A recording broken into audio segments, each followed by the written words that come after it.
Toronto, a city of the past and the future. And at its heart, a museum with secrets dark and strange. Tales of mummified babies. I think it's a question of trying to understand what it is to be human. Brutal massacres. Forgotten weapons of war. Oh, that's amazing! And a disappearing dinosaur. Guinness had a world record for mounting dinosaurs. That would have been it. Secrets hidden in plain sight inside the Royal Ontario Museum.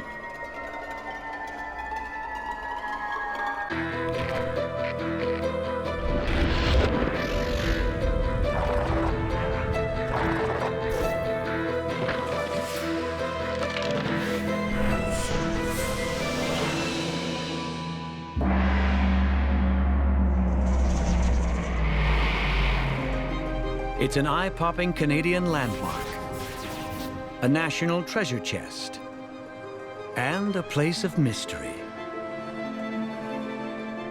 This is the Royal Ontario Museum in Toronto, the ROM. For every object on display, thousands more lie hidden in back rooms, far from public view. Enter the Hall of Ancient Egypt, and the hairs stand up on the back of your neck. You feel the presence of the ghosts. How did they live? And how did they die? If only the mummies could speak. In a darkened room deep below the public galleries, it's as if they do. So here you can see, Gail, the bones. Down here, they seem to whisper their stories to Egyptologist Gail Gibson and bioarchaeologist Andrew Nelson, telling them they weren't all pharaohs and princes. People often think that mummies were only elite people, that they were only the rich could afford mummification. That's not quite true. In fact, people would try to do their best for their friends and relatives at whatever social level they were. Gibson and Nelson used computerized tomography, the CAT scan, to help them piece together the past lives of the mummies. We have a lady we call Justine, because we don't know her real name. She has recently been CAT scanned, and we have learned that she was really, really a beautiful woman, a really lovely young woman, probably in her mid-20s. She'd had some children already, no obvious cause of death, a lower class method of embalming, a woman probably just on the lower edge of what would pass as a middle class in ancient Egypt. The ancient Egyptians lived a much shorter period of time than we do, usually 35, 40 years. And it's really interesting to see what was it that cut their lives short. We have a lady, Jedma Atasank, who we know exactly where she was found. We know a great deal about her because we've had CAT scans of this lady, and we know that she died at about the age of 35 from a dreadful abscess, something that would be cured nowadays with a little penicillin, a little tetracycline, no problem. I think it's nice to find out what life was really like for ordinary people in the past. There were a lot more of us than there were of kings and queens. Pharaoh or farmer, there is one kind of mummy no one expects to see. Babies. Man. Everything about these tiny bundles is a mystery. Alas, we have no idea how these two baby mummies arrived at the ROM.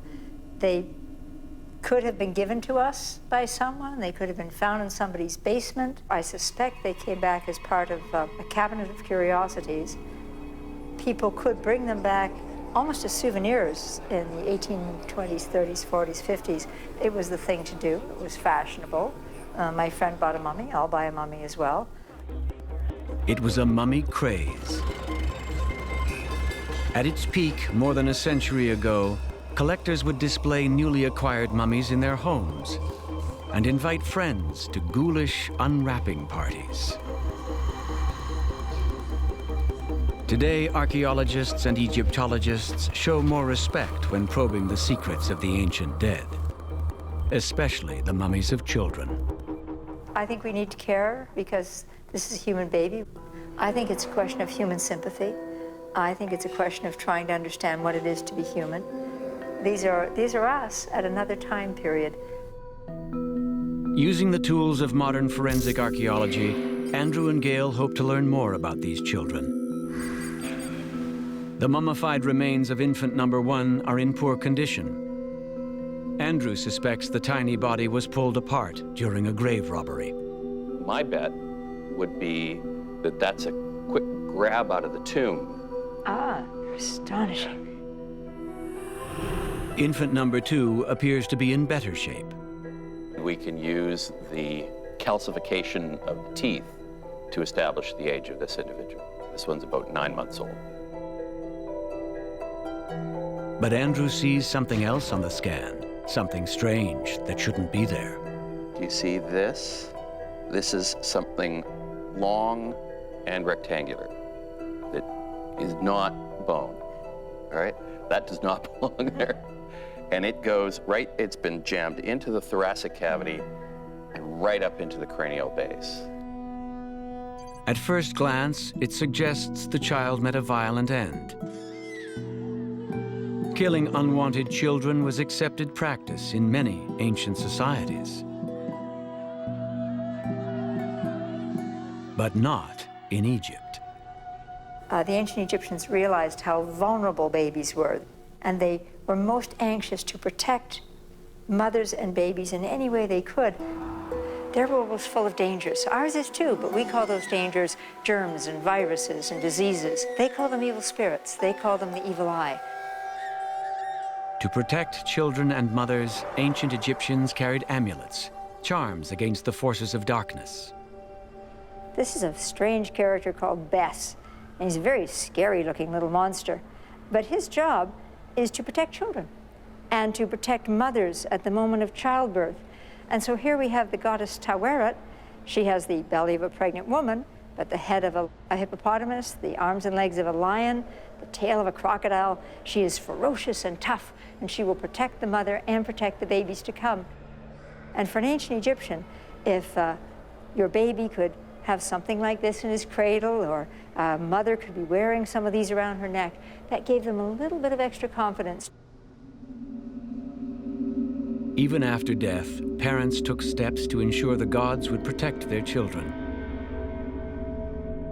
This is evident on the shroud in which the first infant was wrapped. So what am I looking at? Tell me about this. It's a really nice little thing. These people couldn't afford anything fancy. Right. So this baby has a little bit of folk art, and you can see this is a very, very rough woven piece of linen. Right. What? There is the child himself, Okay. shown as a mummy. Right. And this is the god Anubis behind him. And this is probably one of his parents making offerings, giving him pure water and food. And this is the goddess Isis, one of the most important goddesses, and even she is mourning for the loss of this little baby. So this is a nice little image of the baby now safe in the arms of the god. If the Egyptians took such great care to preserve the bodies of their children, why does this infant have a stake in its skull? Andrew doesn't suspect foul play. He believes it was inserted after the child died. And they used this piece of wood to make the head stay in the proper relationship with the rest of the body.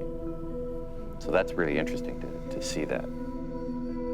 The wood kept the body intact during the mummification process, making it a final loving act by grief-stricken parents. So what really killed the child? Can the secret be revealed? Perhaps the best clue is the fact that he looks like he is well nourished. Whatever it was that killed him was probably something acute, an infection that came on very suddenly, something from drinking bad water, or some E. coli from infected meat or some infected fruit. You know, an Egyptian baby this age would have been nursed. Right, but there was some supplementation of goat milk and honey after about 6 months. So if the goat's milk was carrying infection, that may well have been the sort of thing that would do them in quite quickly. Oh my, poor little fellow. The verdict? These tiny mummies may have been loved to death, killed not by violence or neglect, but by milk and honey fed to them by caring, affectionate parents.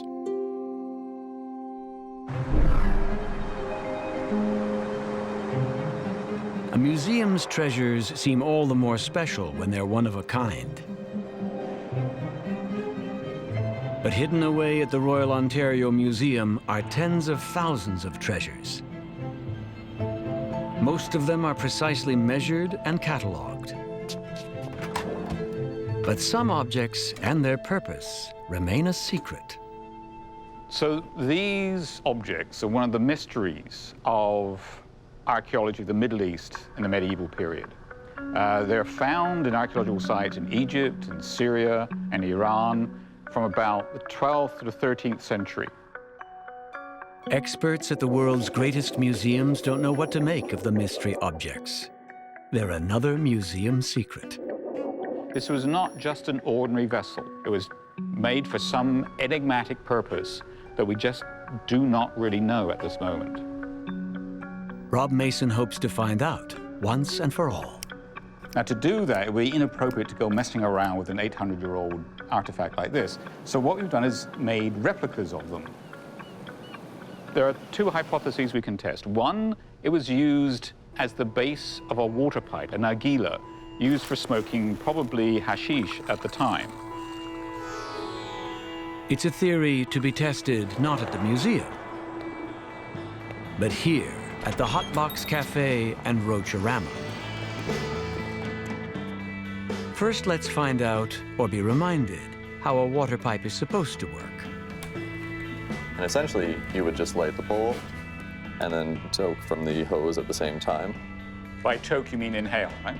Yeah, I mean, you would inhale from the end of the hose. So you see, the smoke was drawn down from the bowl through the water, which cools the smoke, removes a small amount of the tar, and it's breathed in through the hose, and that's essentially how it works. So I was thinking, given your expertise, could you see how this could work for a smoking purpose? But I would rather you use not the one made in about 1200, but the one made last week.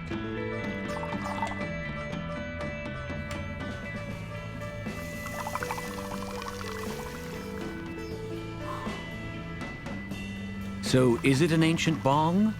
It seems to work, but Rob's not convinced. I still have one major problem with that. How comfortable is that in your hand?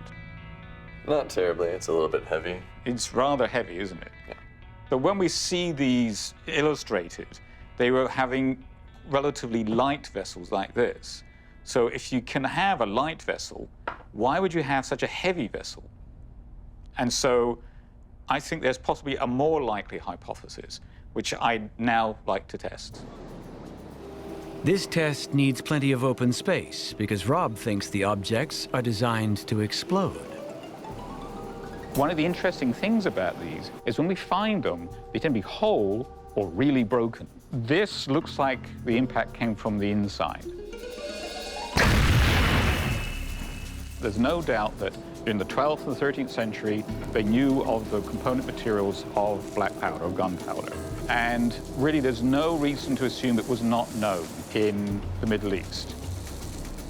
And many people have said, oh, it's decorated, so therefore it can't be a bomb. I spoke to a munitions expert about whether these might be hand grenades. And before I'd even mentioned the decoration, he said, are there any lines incised in it? And so he was saying, like a modern hand grenade, this will enable it to break into small pieces for shrapnel. If the mystery object is a grenade, it should explode into blast patterns roughly matching those on the fragments. So Rob's going to blow up one of his replicas and do some post-explosion detective work. And another thing we'll try, we'll see the effect on a watermelon. All right, so we got a victim. Our victim. So this will show what the effect of the shrapnel would be on an innocent bystander, or not so innocent bystander. So this will be your guys' safe distance here. Ready to light? Let it go. Go, let it go.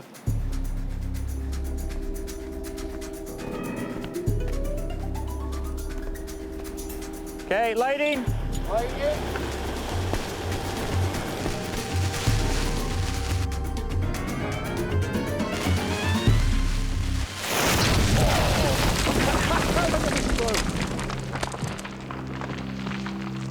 Well, one of those watermelons is definitely regretting the day it was purchased by this group. Yeah, well, that's for sure. There was a nice orange, kind of fiery flag. Had quite the range. Look at that watermelon. And you got some big chunks. And what's that? Watermelon blood. What's amazing is all over it. here's actually a piece of shrapnel that was a few feet away that actually has bits of watermelon on it. Nasty. See that? If that was a human being, that would have been covered with blood. Yeah, And these other pieces would have been embedded in it. yeah. And it definitely was designed to kill. Imagine with tightly packed men as well, say besieging a fortress or something like that, and you just drop it amongst them.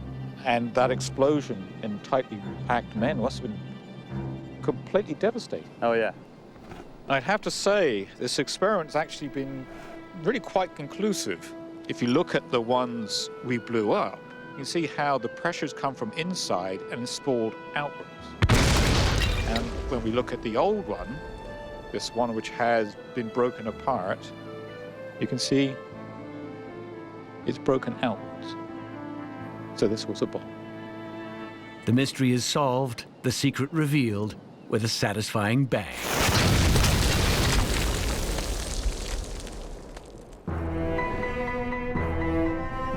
The Dinosaur Gallery. When it comes to the stars of this show, size matters. Here, monsters from more than 150 million years ago come in three sizes: big, bigger, and humongous. You wouldn't think any museum could ever lose a dinosaur, but the Royal Ontario Museum did. One of the biggest was here, and then it was gone. What happened? It's the summer of 2007. The museum is close to completing a $250 million transformation called the Crystal. The building's main attraction will be the new Dinosaur Gallery. But just 10 weeks from the grand opening, it's empty. Curator David Evans is assigned the task of filling it. They wanted a real show-stopping piece. We didn't have one of these giant dinosaurs called sauropods, and it was clear that's what we needed to anchor the exhibit. Sauropods are among the most gigantic creatures ever to walk the earth. 100 metric ton vegetarian monsters, more than 30 meters long from tail to tiny head.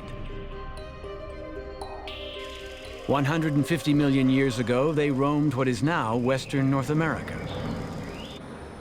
With the clock ticking, David boards a flight to Wyoming's Badlands, a well-known dinosaur dig site and his best shot at finding a sauropod skeleton. He finds one before he lands.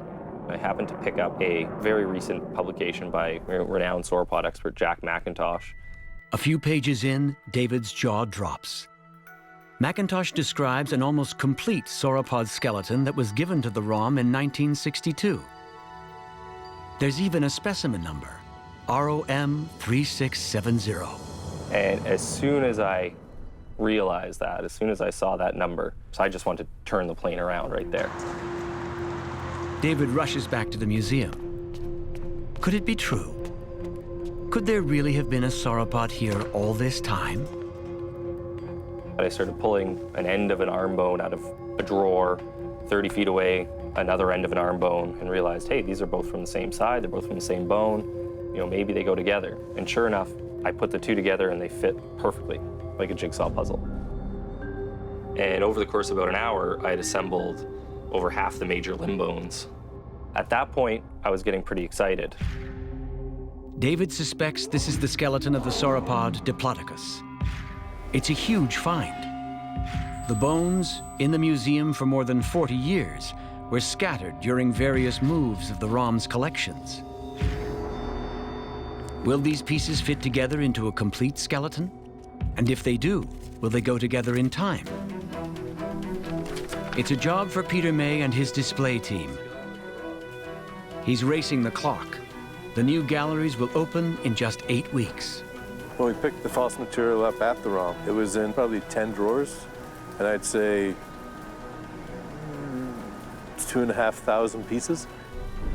We sort of went from a custom work process into a full-scale assembly line. You know, where we had the forging going on of the armatures, we had other people doing the welding, we had the grinding going on. So one person wasn't involved with every aspect of the armature. We had a gang working on it. As the skeleton takes shape, David realizes these are not the bones of a sauropod diplodocus, as he first thought, but something better than that. Much better. This is a Barosaurus, one of the rarest of all dinosaurs. Barosaurus is known from only a few specimens, and most of them are really scrappy. There's about 5 specimens that are known, and it turns out that the ROM specimen that we had right here under our noses for so long turns out to be the second most complete specimen of Barosaurus ever found. But even so, only 40% of the skeleton has been found. For the other 60%, they improvise with casts. We made an educated guess based on parts of the skeleton that we do have and filled in the missing bits with Barosaurus's closest known relative, which is Diplodocus. One of the major parts that is missing is the head. A head of Barosaurus has never been found.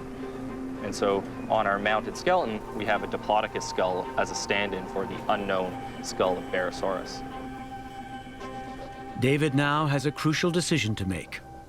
How the necks were oriented is still a mystery, and it's argued about actually with quite fervor in paleontology.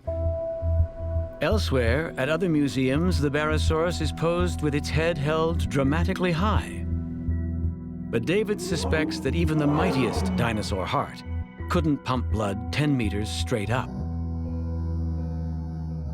And so, in the final hours before the crystal opens, David poses his Barosaurus with its neck stretched horizontally. I'd say if Guinness had a world record for mounting dinosaurs, that would have been it.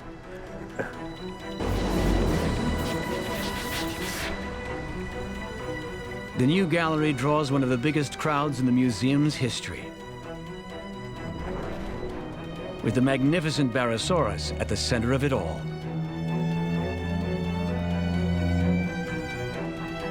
And David is still finding this dinosaur's bones in the basement rooms of the ROM. It just keeps coming out of the woodwork, you know? It seems like the never-ending dinosaur. If you find that skull in there, that would be a real find. The ROM's Barosaurus may yet turn out to be the most complete specimen in the world.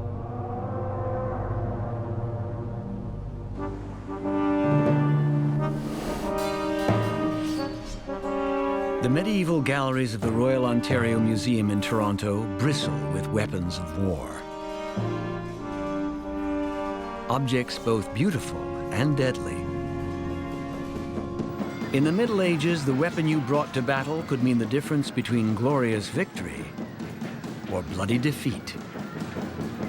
What was the one you could count on to do the job every time? Ha! Good question. The crossbow, certainly the European crossbow. Curator Corey Keeble is a specialist in arms and armor. One of the fascinating things about the crossbow is it was ubiquitous. It was used everywhere. There was hardly a castle, there was hardly a town, a city, anywhere in Europe that did not have an arsenal or an armory filled with crossbows. By the end of the 15th century, the crossbow was the last word in high-tech weaponry. Hands down, the most important killing device on the battlefields of Europe. But its days were numbered. Within just a few years, the crossbow all but disappeared, replaced by a lethal new weapon, the gun. Today, it seems obvious that the firearm would replace the bow, changing the face of war forever. But 500 years ago, when they were new and unproven, why were warriors so quick to throw down their crossbows and pick up firearms? This is a matchlock mechanism. Corey is going to unravel this museum secret on a firing range. Marksman Andre Reed is ready with a gun. All we need now is a crossbow, like the one kept under wraps by ROM conservator Susan Stock. This is really exciting. It's like opening a bottle of vintage champagne, only I think it's a little bit better. Let's put it this way, no vintage champagne is this old. It was bought in 1909, so it's one of the earliest acquisitions in our European arms and armor collection. It's from the late 15th century, and among the last used in battle before firearms took over, making it ideal for Corey's test. It's actually very heavy. Well, we might as well put it down. I'm gonna put it down. It's amazing that soldiers could carry this and God knows what paraphernalia. Corey, have you ever been able to try yourself at firing a crossbow? No, I wouldn't try to actually use something like this because it's very fragile. That. But even in terms of modern crossbows, no, I have never had the opportunity to use a crossbow at all. It's been a case of looking at them and not actually handling them. The plan is to recreate this crossbow. That means finding out how it was made. It's never been x-rayed, and it would really be great if we could get an x-ray of the side so that we could actually see the inside workings of the trigger mechanism here, and also if we could x-ray in some way the craniquin. So stabilize. Oh, wow. The level of detail. The level of detail is just amazing. And there it is, plain as day. The inner workings of the craniquin. It's a kind of winch, allowing the archer to draw the bowstring smoothly and easily. Without it, he'd need to pull back the equivalent of 158 kilograms of weight to load the bow. The craniquin reduces that weight to 3.5 kilograms. Who would have imagined that after 530 odd years, somebody would actually see the inside of a gearbox that has never been analyzed before? Corey's next step, a visit with weapons builder Chris Warrilow.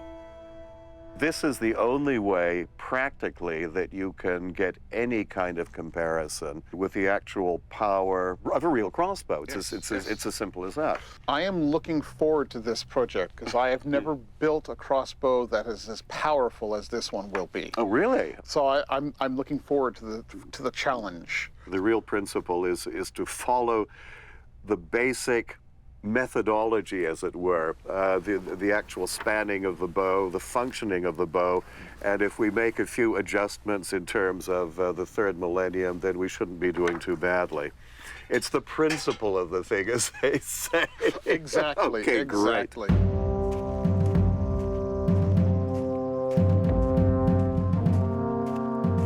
Good morning, gentlemen. Good morning. Wow, good morning. This is absolutely fabulous. Excellent. I'm glad you approve. Oh, very much so. The bow is wonderful, and it's nice to see that the bridle, all of this is, it's as good as a 15th century original. This is I amazing. did my Correct, best. What about the bolts? The bolts, Do you want me to hold it? please, sir. The bolts are period as well. They're made out of hardwood. Oh my gosh! You know, we tips? actually have some from 16th century originals in the museum, and these are as close to the originals as anything that I could possibly imagine. This is again, this is what makes an exercise like this fun. If it's not fun, it's not worth doing. This is the treat. I am very much looking forward to see whether or not this crossbow will put that bolt through our suit of armor. 500 years ago, the battlefield was dominated by armored knights on horseback, defending heavily fortified castles. But in the late 15th century, gunpowder came to the battlefields of Europe, and everything changed. Cannons destroyed castle walls and could kill several armored men at once. Warfare rapidly changed from the realm of the armored few to formations of unarmored thousands. And a well-armed infantry became the dominant force on the battlefield. As armies grew in size, so did the need to arm more and more men. Some historians speculate that cost may have been a factor in the rise of the firearm. By the 1400s, late 1400s, early 1500s, we find that firearms have developed to the degree where they are useful as weapons of war. They're cheap and easy to make. But Corey doesn't believe cost alone brought down the crossbow. He suspects the secret will be revealed by comparing two important aspects of any weapon: rate of fire and killing power. I'll demonstrate loading this and see whether we can send an arrow down range. Oh, wow. Crank it back. Chris uses a windlass instead of a cranaquin, a safer option when building replicas. Otherwise, this bow is a match to the original and will perform the same. Back off the windlass a bit. Using a crossbow in war would be a very tense, very dramatic action. Make certain the crossbow bolt itself is set right up against the string, otherwise it will misfire. Nestle up against the shoulder, point, and shoot. The time to load, aim, and fire, 57 seconds. This is a matchlock smoothbore. It's a muzzle loader, horn that's hanging around your Andre's waist. musket is from the same period as the crossbow. You load down the powder. This is a 69 caliber ball, lead ball with a cloth patch. You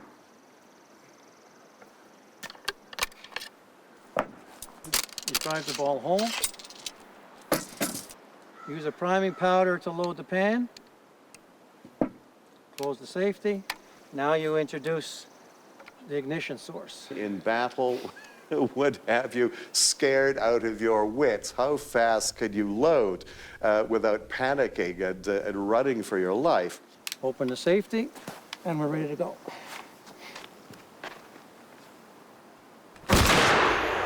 The time to load, aim, and fire the gun, 54 seconds. So the gun doesn't have a significant advantage over the bow.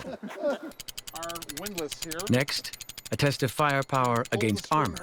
In the 1400s, crossbow bolts were used to proof the efficacy of armor plate.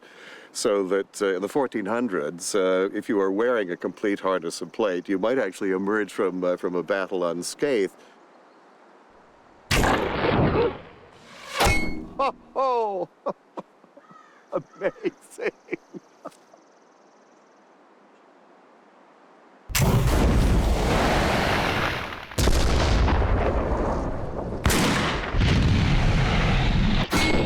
Oh. The verdict? Both do some damage. It's a draw. This is better than getting this stuff out of books, isn't it? As fewer and fewer knights appeared on the battlefield, the ability to pierce armor became less important. So the next test will be on the unprotected soldier. That's the consistency of a human head.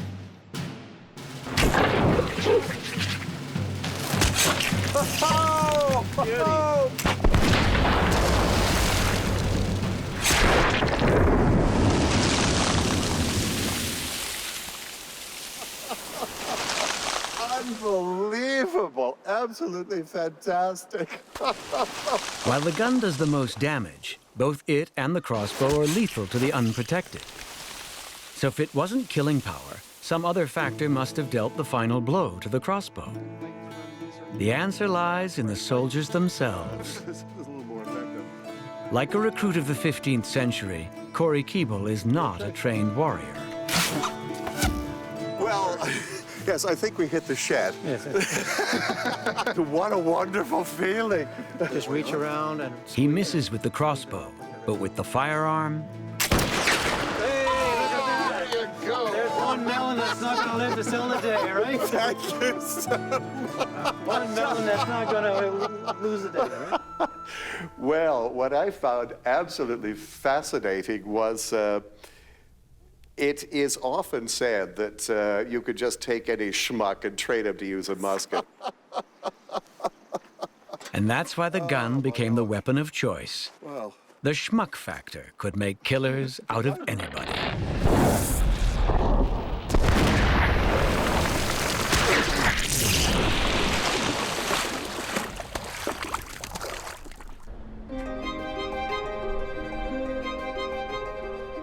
Be patient, be persistent, and one by one the museum will reveal its mysteries. But some can't be solved with logic.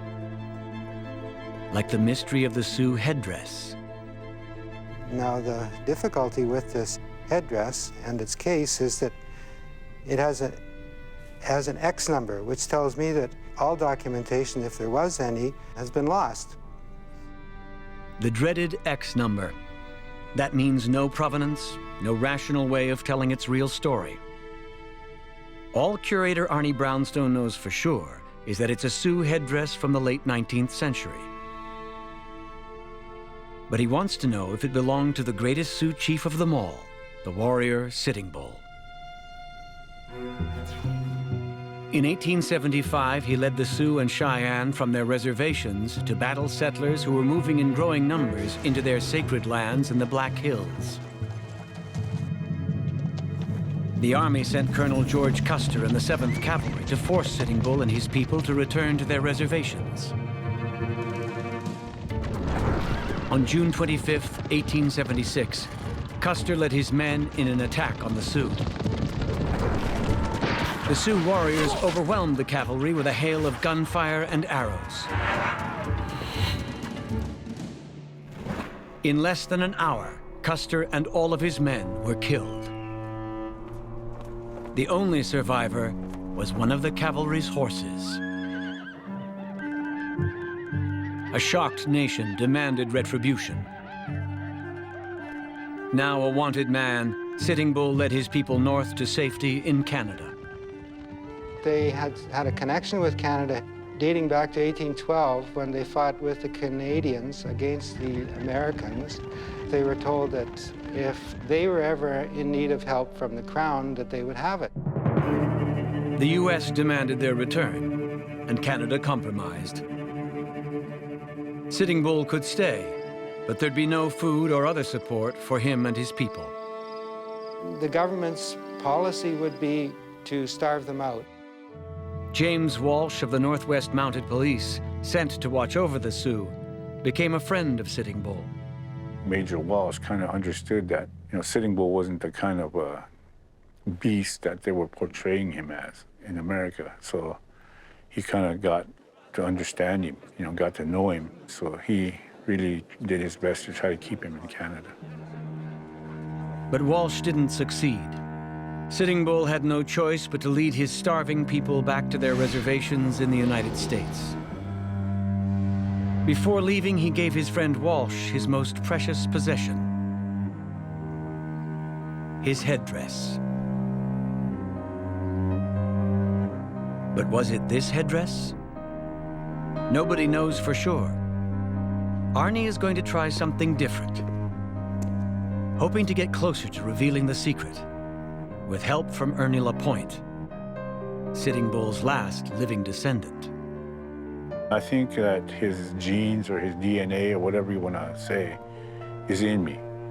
And I have that certain special understanding of recognizing things that are his. Ernie never knew his great-grandfather, and he's never seen the headdress. But he'll try to bring the two together by invoking the Sioux belief that the spirit of the dead can be felt in things that once belonged to them.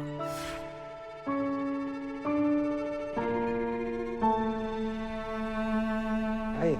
Hey, Arnie, how you doing there? Good. How are you? Good. Here we are. Finally. Yeah, finally I'm looking at this.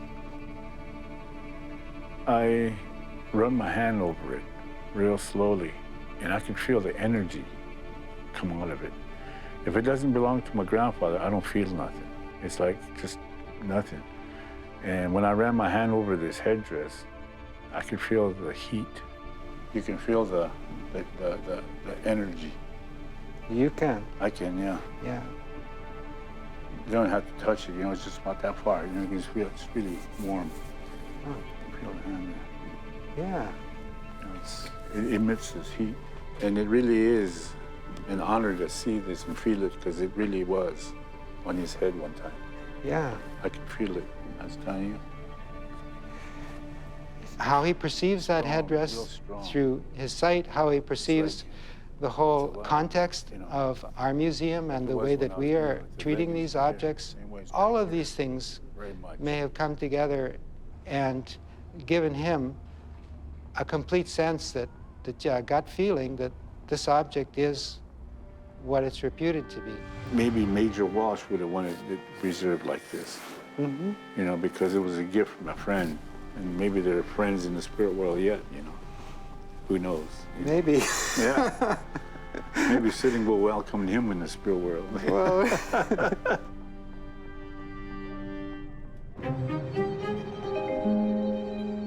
The museum galleries bring the past to life. But down here, in the dark corners of the museum's zoology department, it's a graveyard. Rare and exotic creatures through the ages, long dead, are now stuffed and mounted. And here, rubbing shoulders with them, is Bungie the British Bulldog. In his day, he was a canine celebrity. It's not all beer and Skittles being a top dog. They had to be spruced up like film stars. But these animals are big business. In exports, they earn a yearly total of £500,000.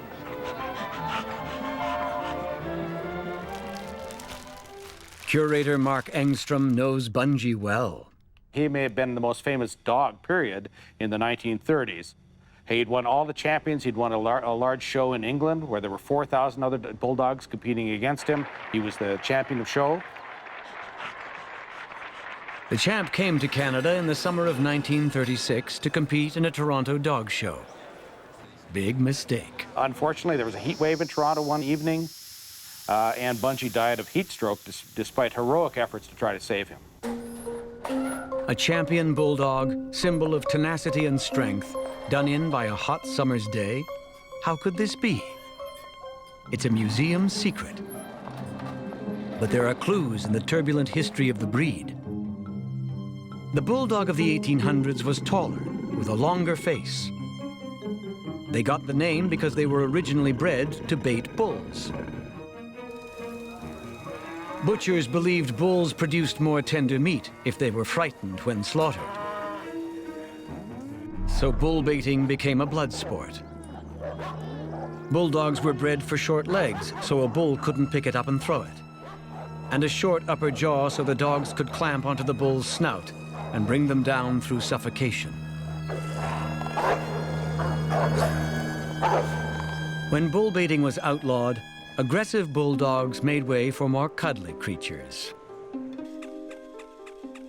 Breeders again transformed the bulldog, producing a gentler animal with the familiar face that wins hearts and championships.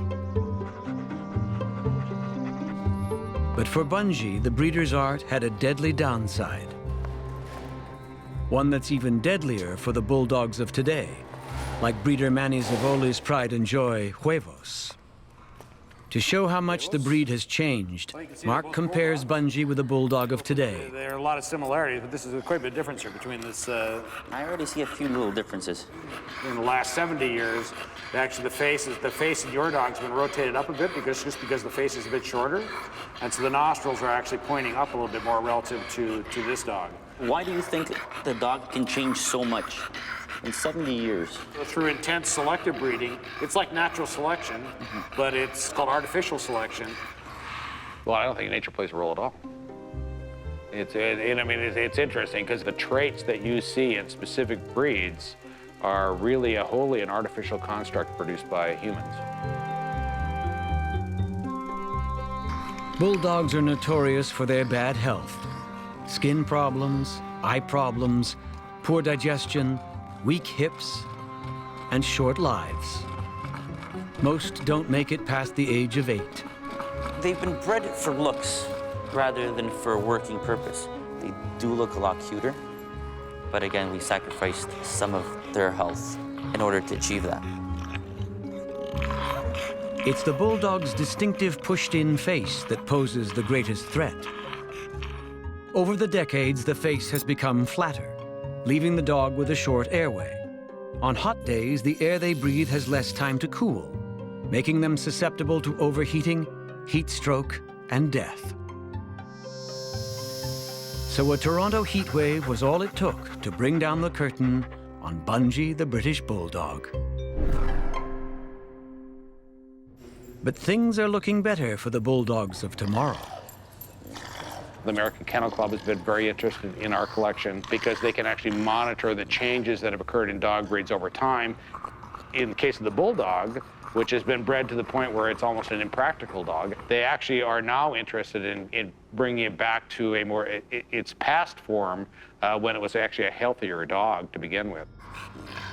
Bungie is a story from the past that's changing the future.